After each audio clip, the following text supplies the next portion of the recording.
Hello everyone. तो आज मैं आपके साथ पहली बार शामिल हूँ। मेरा नाम है शिवी सिन्हा और मैं पटना यूनिवर्सिटी से रिसर्च कर रही हूँ from the department of philosophy. इसके अलावा मैं भीमराव अंबेडकर के वैशाली महिला कॉलेज में असिस्टेंट प्रोफेसर हूँ, बट गेस्ट फैकल्टी हूँ।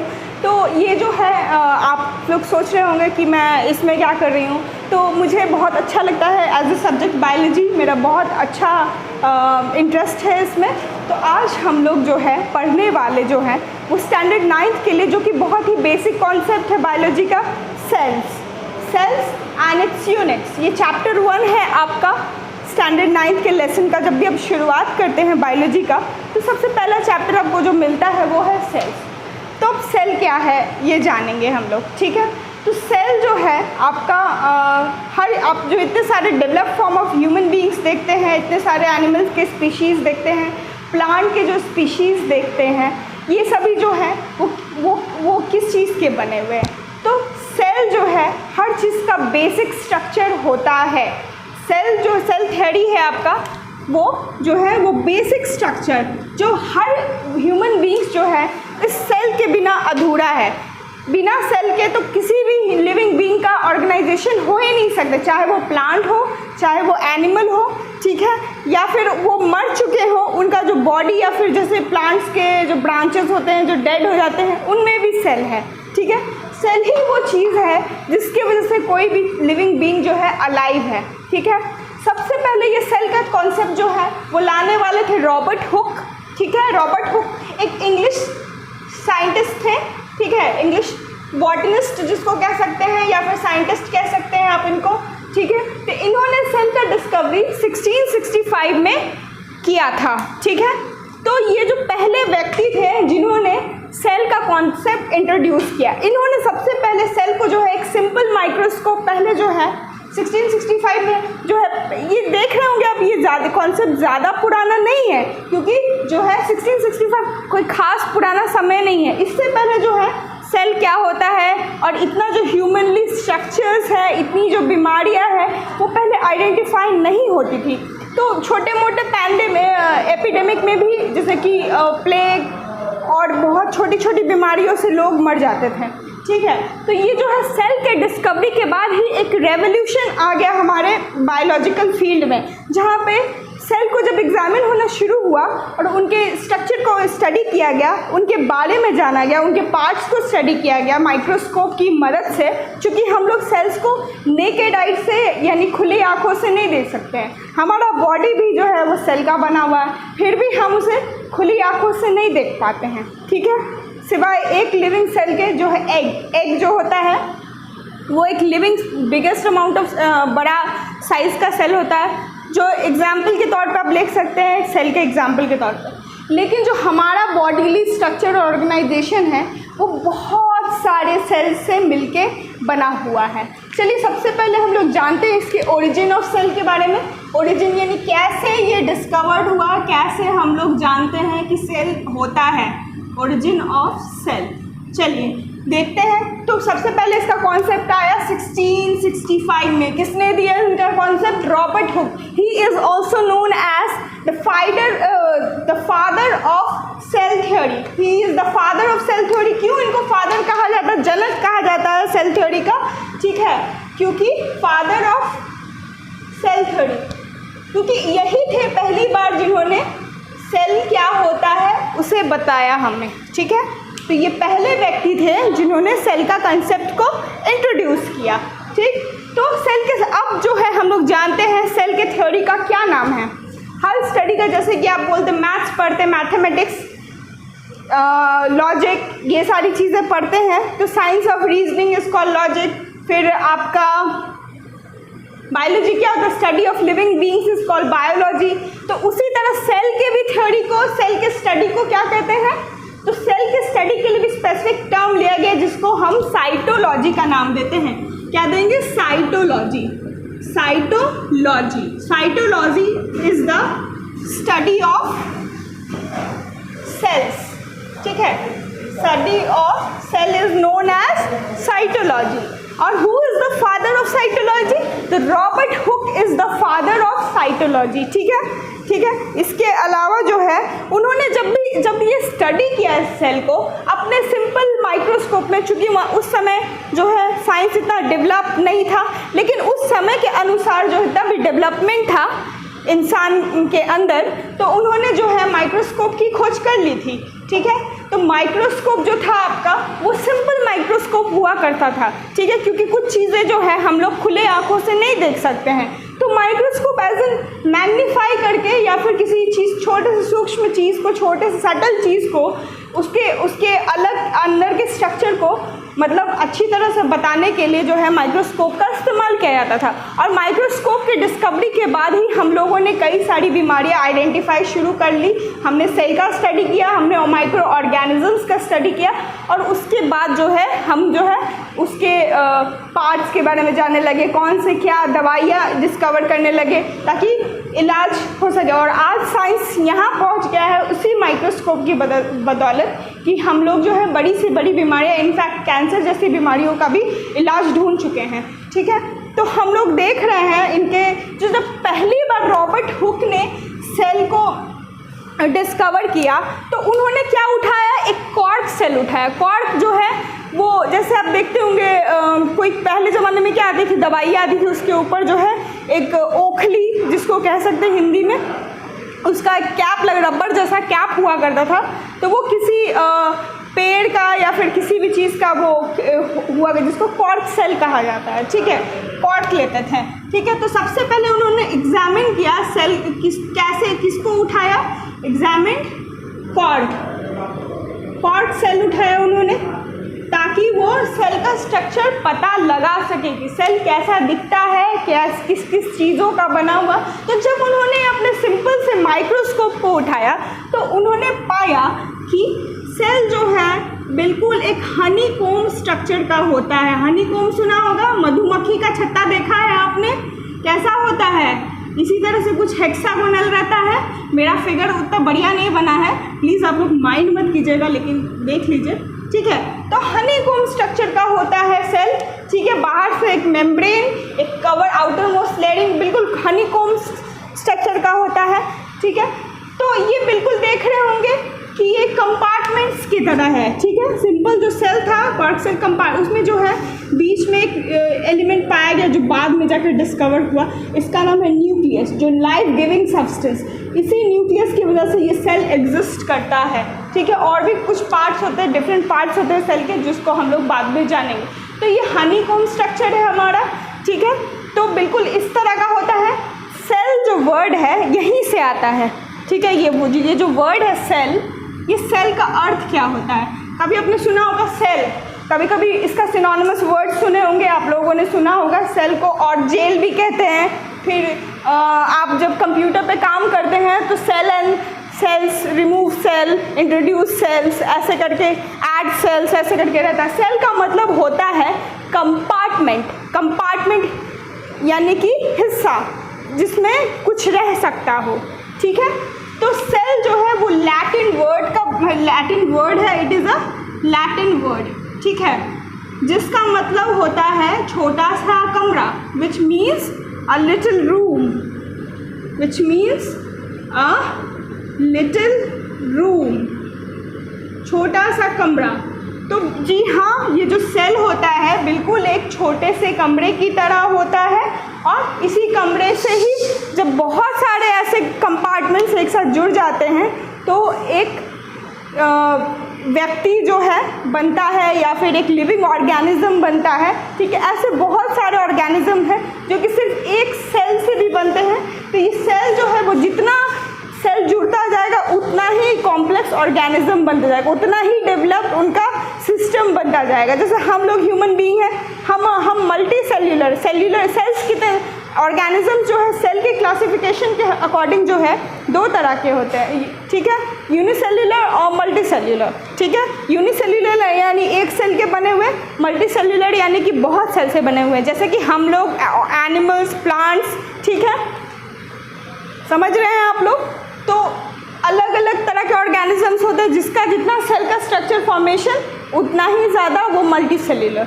जैसे हमारी ये एक उंगली भी जो है ये कैसे बनी है, इसमें बहुत सारे सेल फॉर्म किए होंगे, तो ये उंगली का टिश्यू फॉर्म हुआ होगा।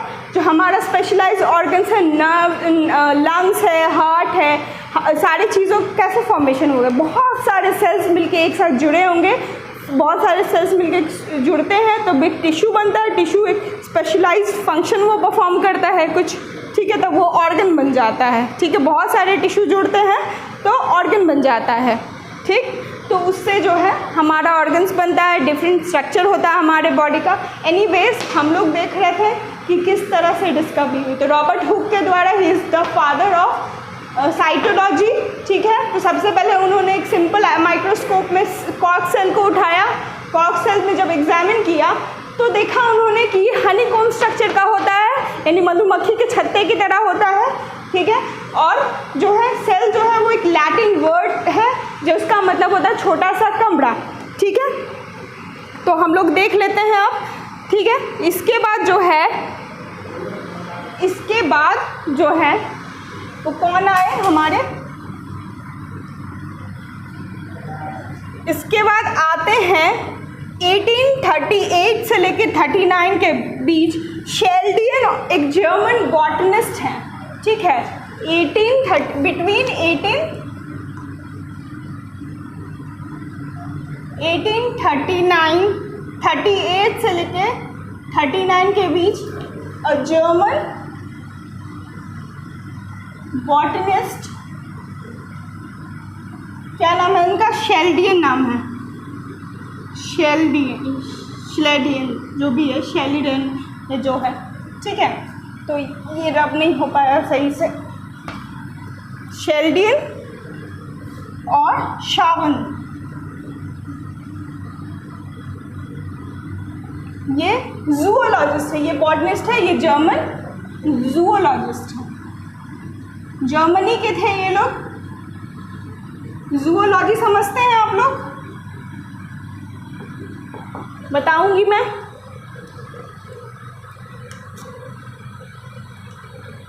ठीक है, जूओलॉजिस्ट थे।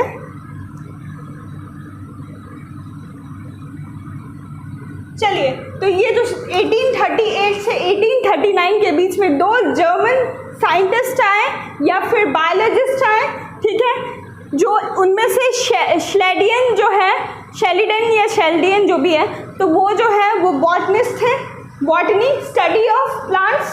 ठीक है, ये ब्रांच ऑफ बायोलॉजी, बॉटनी किसको कहते हैं, a branch of biology which deals with the study of plants. तो शेल्डियन जो थे वो बॉटनिस्ट थे, और शावन जो थे, डबल एन है ये, सॉरी एक सिंगल एन नहीं है, डबल एन है, वो एक जूओलॉजिस्ट थे। जूओलॉजिस्ट यानी जो व्यक्ति जो है जानवरों की, मतलब एनिमल्स का स्टडी करता है, उसे जूओलॉजिस्ट कहते हैं। ठीक है, बायोलॉजी को दो भागों में डिवाइड किया गया है। ठीक है, biology has been divided into mainly 2 areas. ऐसे तो बहुत है, साइटोलॉजी भी एक पार्ट है बायोलॉजी का, लेकिन मेनली हम लोग जो है वो लिविंग ऑर्गेनिज्म के स्ट्रक्चर के अकॉर्डिंग 2 भागों में डिवाइड किया गया है, बॉटनी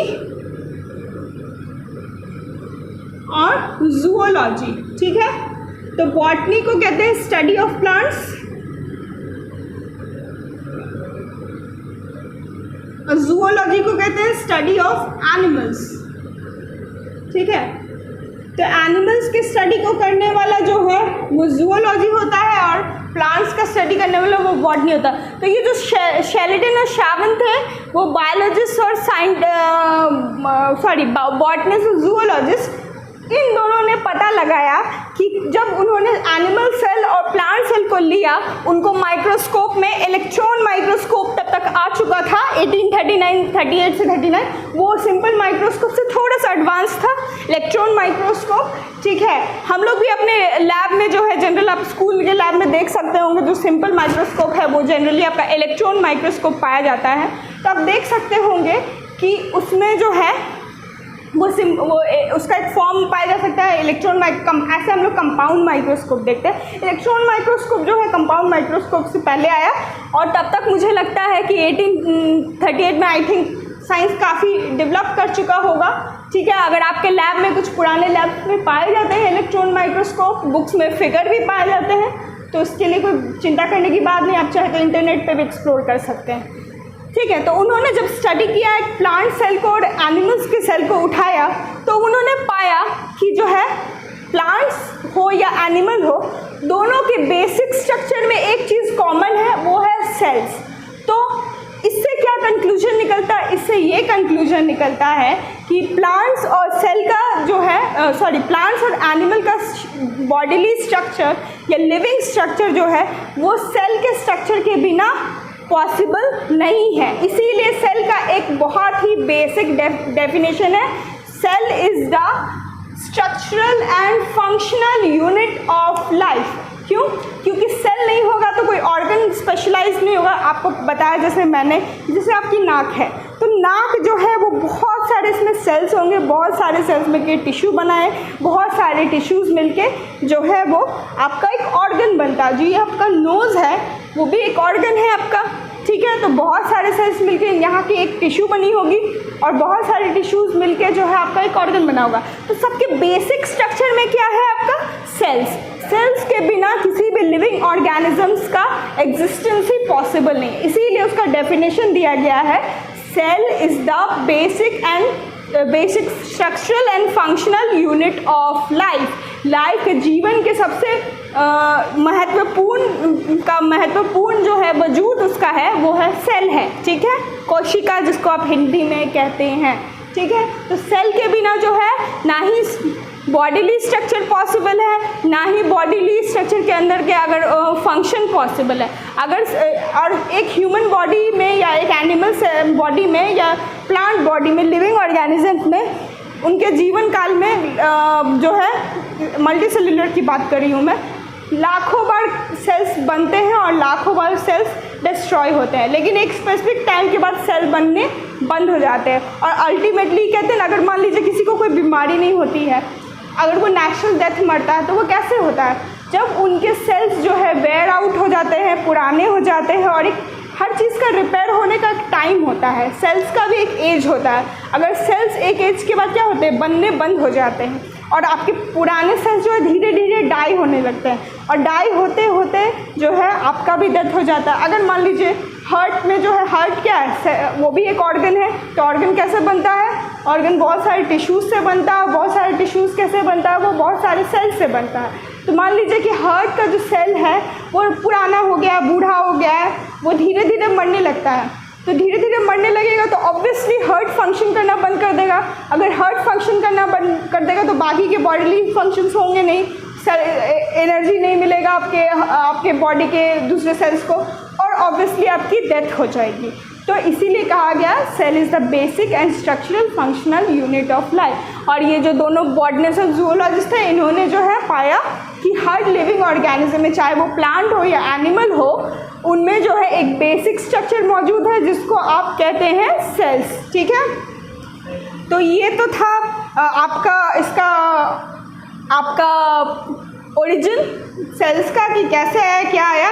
इसके अलावा जो है विरचाओ है एक साइंटिस्ट, जिन्होंने प्रपोज किया है कि सेल्स जो है वो प्री एग्जिस्टिंग सेल्स से ही आते हैं। पहले से जो सेल्स है प्रेजेंट, उसमें से ही नए सेल निकल के आते हैं, ठीक है। उन्होंने प्रपोज किया, इसलिए कोई भी सेल यूं ही नहीं आ जाता है, ठीक है। बट वो पहले से जो सेल होता है, एक सेल से दूसरा सेल बनता है, दूसरे सेल से तीसरा सेल बनता है, ऐसे करके सेल में डिवीजन होता है। तो ये फर्दर आपके बायोलॉजी के फील्ड को इंट्रोड्यूस कराते गए, ठीक है। तो अब हम लोग जो है बेसिक जान गए हैं ओरिजिन इसका, ये कैसे आया। तो विरचाओ जो थे, उन्होंने कहा